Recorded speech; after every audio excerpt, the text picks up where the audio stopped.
Welcome back to How God Calls Us to Self-Defense.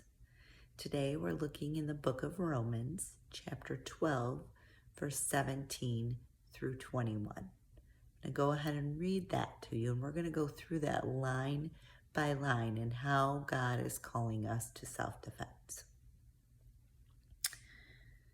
Do not repay anyone evil for evil, but take thought for what is noble in the sight of all. If it is possible, so far as it depends on you, live peaceably with all. Beloved, never avenge yourself, but leave room for the wrath of God. For it is written, vengeance is mine, I will repay, says the Lord. No, if your enemies are hungry, feed them. If they are thirsty, give them something to drink. For by doing this, you will heap burning coals on their heads. Do not be overcome by evil, but overcome evil with good. So here, we're specifically going to concentrate on verse 18.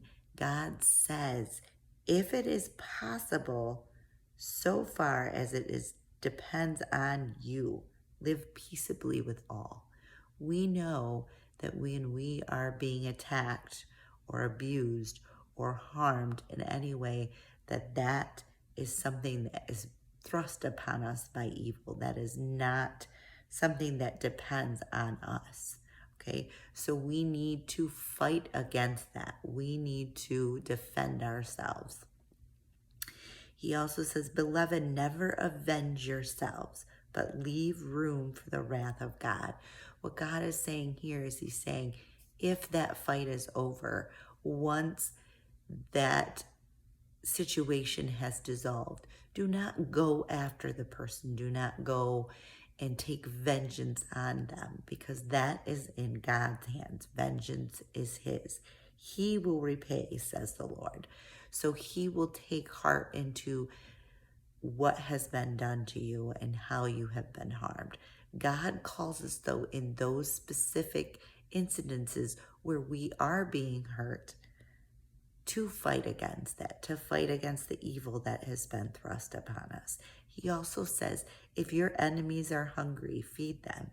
If they are thirsty, give them something to drink.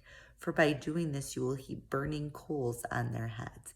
He's not calling for us to allow somebody to sexually assault us, to allow somebody to sell us.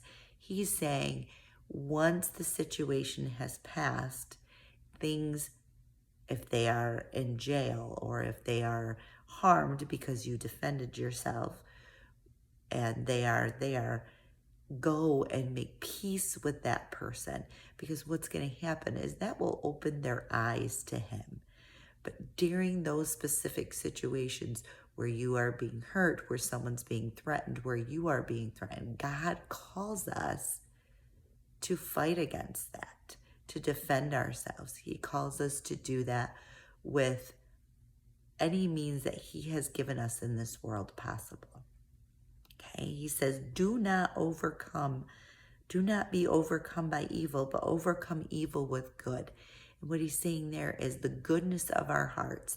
We need to fight for the life that he created and the love that we have within us against the evil that is being perpetrated on us. So if you like this video, hit like, subscribe, and you can see more information on how God calls us to self-defense. Have a beautiful day.